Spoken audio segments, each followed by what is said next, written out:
ઉંદર હતું એ તો કેટલું દોડી શકે અને ગણપતિ દાદા આવા હટ્ટા ગટ્ટા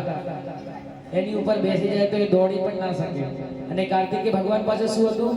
મોર હતું મોર એમનું વાહન શું હતું મોર હતું એમની ઉપર બેસીને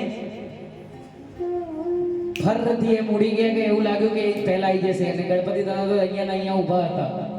જ્યારે રેસ શરૂ થઈ ત્યારે કાર્તિકેય ભગવાન મોર ઉપર બેસીને ફરથી ઉડી ગયા અને ગણપતિ દાદા ત્યાં જ ઊભા હતા તો માતા પાર્વતીએ કીધું કેમ તું કેમ નહીં દોડતો હારી જઈશ કે તમે ખાલી જુઓ હું શું કરું છું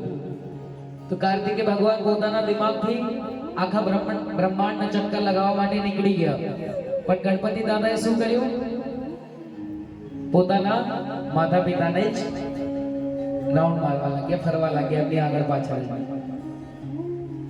એમનો એક ચક્કર પૂરું કરી એમને કીધું કે માં મેં આખા બ્રહ્માંડનું ચક્કર લગાવી દીધું છે તો ગણપતિ દાદાએ આપણને શીખ આપી કે આખી દુનિયામાં કોઈ પણ આપણો આખી દુનિયા જે આપણી છે આપણા કોણ છે માતા પિતા પછી ગુરુ અને પછી બીજા બધા ભગવાન સૌથી પહેલા કોણ માતા પિતા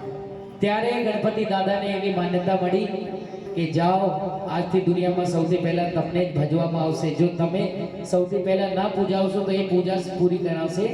નહીં એટલે આપણે કહી રહ્યા છીએ પ્રથમ પહેલા